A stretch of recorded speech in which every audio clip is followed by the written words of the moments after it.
오늘은 이 세 번째 이야기로 에스더를 끝내고자 합니다. 오늘의 이야기는 기존의 에스더 설교 내용이나 신학자들이 이야기하는 내용과는 상당히 다르게 전개됩니다. 그래서 이런 이야기가 에스더를 해석하는 또 하나의 견해가 되는 것이 아닌가 하는 걱정이 되기도 하죠. 인간의 생각으로 성경을 해석하다 보면 수천 가지 견해가 나옵니다. 여기에다 또 한 가지 해석이 덧붙여진다는 그런 두려움이 들기도 하는 거죠.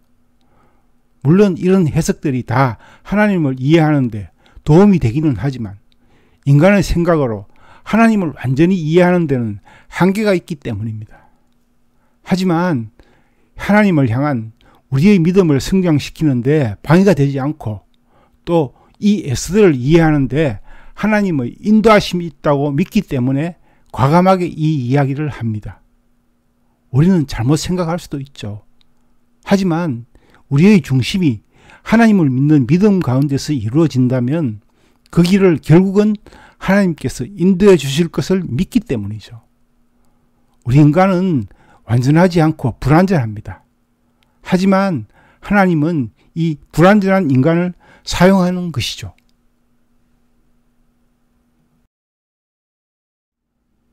앞의 두 편에서 모르드게의 절대적인 순종, 이어서 에스더의 회심에 의한 순종에 대해서 말씀드렸습니다. 이것이 첫 번째와 두 번째의 키포인트라고 말씀드렸죠. 그래서 이 에스더 3편에서는 이 두 사람의 절대적인 순종, 그런 관점에서 이야기를 진행하려고 합니다. 이제 하만이 제거되고 전면에 모르드게와 에스더가 나오기 시작합니다. 에스더는 아하수에로 왕에게 하만을 통해 내린 조서를 철회해 주기를 요청합니다.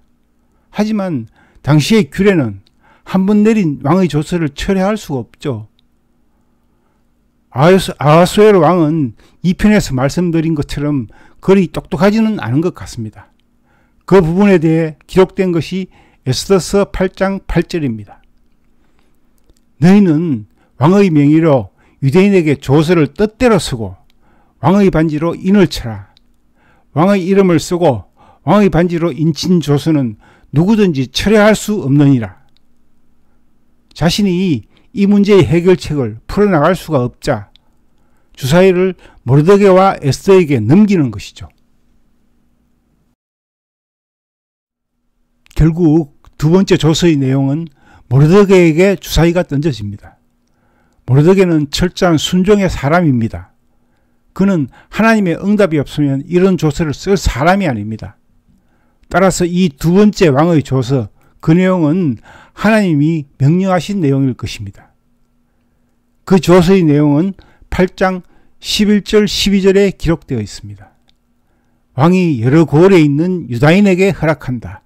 그들이 함께 모여 스스로 생명을 보호하고 각 지방의 백성 중 세력을 가지고 그들을 치려하는 자들과 그들의 처자를 죽이고 도륙하고 진멸하고 그 재산을 탈취하게 하되 아하수에로 왕의 각 지방에서 아달월 곧 12월 13일 하루 동안에 하게 하라.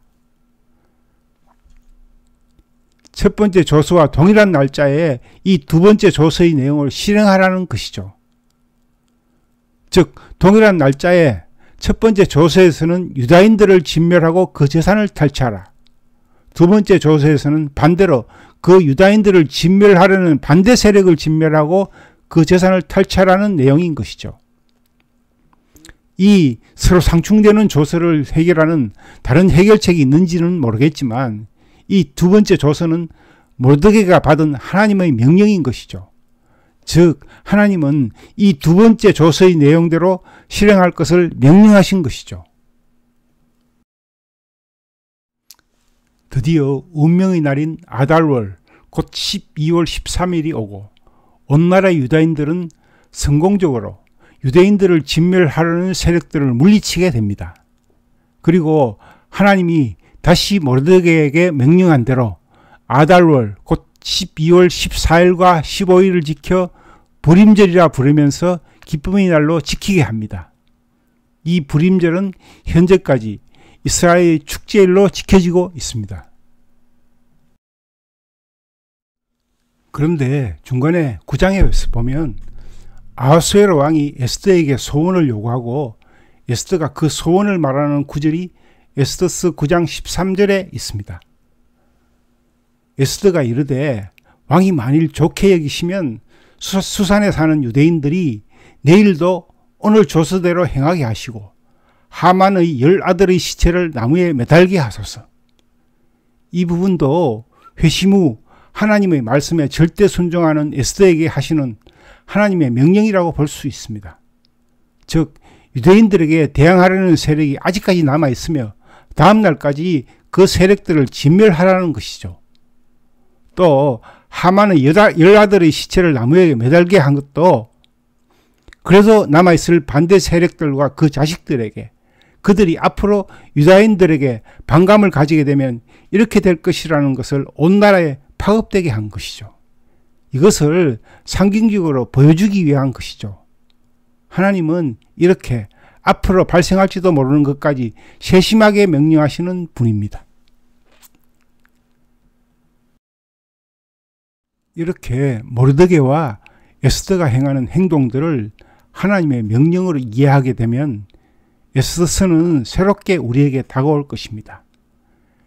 에스더서는 그냥 읽고 넘어갈 하나의 사건이 아니고 구약 전체를 통해 하나님과 우리가 어떤 관계를 맺고 살아야 하는가 그것을 보여주는 구약의 결론 부분인 것입니다.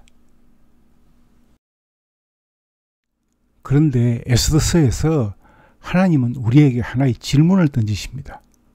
그것은 하나님의 공의와 우리가 생각하는 공의 문제인데요. 그 구절은 그 재산을 탈취하라는 명령입니다. 이런 명령에 유다인들이 그들의 재산에는 손을 대지 않았더라. 이렇게 기록하고 있습니다. 그리고 이 재산에 손을 대지 않았다는 이 구절이 3번이나 나옵니다.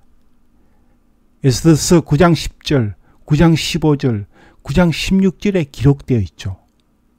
이렇게 3번이나 반복해서 기록하게 하신 목적이 무엇일까요? 그것은 하나님이 모르드게를 통하여 내린 명령에서 그 재산을 탈취하라 한 그 부분을 유다인들이 어긴 것을 지적하기 위한 것이죠. 물론 이러한 행동은 유다인들의 선의적인 행동으로 볼 수가 있습니다. 사실 우리 유다인들은 재산을 노리고 한 것이 아니다. 이것을 그 당시 사람들에게 그들의 의를 보여주기 위한 행동이었을 것입니다. 하지만 하나님의 명령은 그렇지 않습니다. 유다인들이 나쁘지 않은 의도로 그렇게 했지만 하나님의 명령은 어긴 것이죠.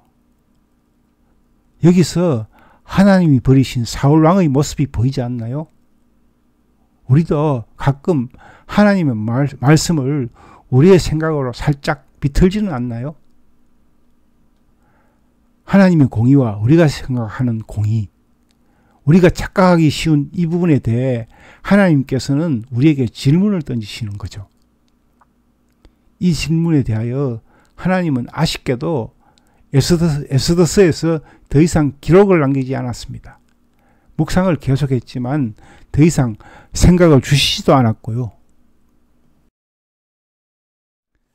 그런데 구약 역사서 다음 부분이고 에스더서 다음 부분인 욥기를 묵상하면서 하나님이 그 해답을 우리에게 주신 것을 깨달았습니다.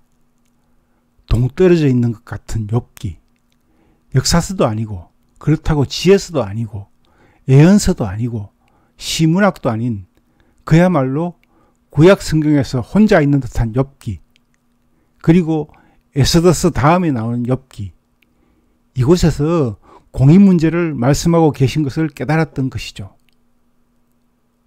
그런데 아쉽지만 이 부분은 여기에서 나누기는 어렵습니다.